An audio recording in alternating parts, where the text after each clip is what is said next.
আজকে সকালটা খুব রৌদ্রোজ্জ্বল ছিল। সকালটা শুরু করেছিলাম ছেলেকে স্কুলে দিয়ে আসার মাধ্যমে। ছেলেকে স্কুলে দিয়ে বাসায় চলে এসেছি।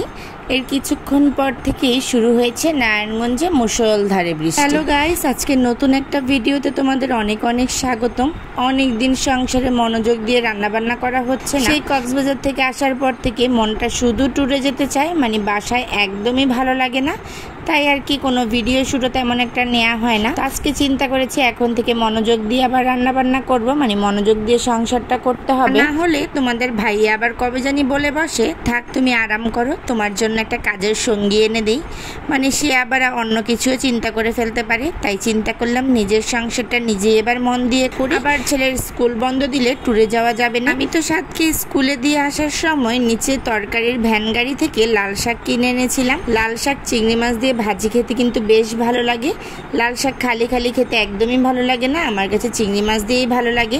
তো আমি লাল শাকটা ভাজি করে নিলাম। আর এদিকে কিছু রুই মাছ নিয়ে নিয়েছি। রুই মাছটা আমি একটু লবণ হলুদ মাখিয়ে রেখেছি, এখন একটু ভেজে নিচ্ছি। আর আমার কড়াইটা তোমরা ইগনোর করো, এটাতে ডাল বাগার করেছিলাম, এর জন্য কড়াইটা কালো হয়ে আছে কেমন। এটাতেই আমি এখন তেল দিয়ে মাছগুলো ভেজে নিচ্ছি।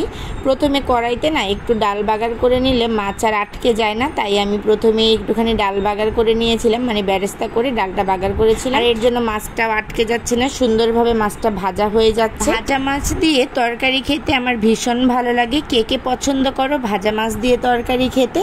আমি তো এখানে কচুর ছড়ি দিয়ে রুই মাছ রান্না করব, তাই মাছটাও ভেজে নিয়েছি, কচুর ছড়িটাও ভেজে নিয়েছি। আর এই তো ভেজে রাখা কচুর ছড়ি আর আলুটা আমি মশলা কষানোর পর এখানে দিয়ে দিচ্ছি।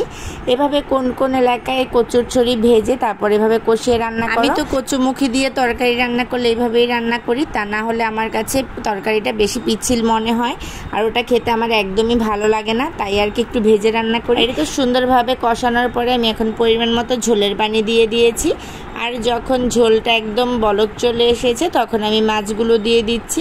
যেহেতু মাছটাও ভাজা, কচুর ছড়িগুলোও ভাজা, তাই আর কি রান্নাটা হতে তেমন একটা সময়ই লাগবে না। আর এই তো মাছগুলো সুন্দরভাবে আমি ছড়িয়ে দিলাম। এখন একটু ঢেকে দিব নাড়াচাড়া করে, আর তারপরে দেখতে পারবে কি সুন্দর করে তরকারিটা হয়ে গিয়েছে। আমার তো তরকারিটা একদমই হয়ে গিয়েছে। এই মুহূর্তে আমি আবার কিছু কাচকি মাছ নিয়েছিলাম রান্না করতে। তোমাদের ভাইয়া সেদিন কাচকি মাছ কিনে এনেছিল। এই ছোট ছোট মাছগুলো কিন্তু পেঁয়াজ টমেটো দিয়ে ভুনা করে খেতে বেশ লাগে। তো আমি প্রথমেই মাছগুলো ধুয়ে একটু হলুদ লবণ মাখিয়ে রেখেছিলাম, আর এখন পেঁয়াজ টমেটোর মাঝে দিয়ে দিচ্ছি। আমি অনেককে দেখি এই ছোট ছোট মাছ একদম হাতে মাখিয়ে তারপর রান্না করে ফেলে, কিন্তু আমি দুই একবার এভাবে রান্না করেছিলাম হাতে মাখিয়ে, তারপর আমি আর খেতে পারি না। আমার কাছে একটু গন্ধ গন্ধ লেগেছিল, তাই আর কি আমি আগে একটু মশলা কষিয়ে তারপরে রান্না করি। আমার কাছে মনে হয় রান্নাটা একটা আর্ট, যে যেভাবে রান্না করে রান্না সেভাবেই মজা হয়। আর এক এক অঞ্চলের রান্না তো এক এক রকম। যেভাবে রান্না করে অভ্যস্ত আমি সেভাবেই রান্নাগুলা করলাম। তো তোমাদের কাছে আমার রান্নার ভিডিওটা কেমন লাগলো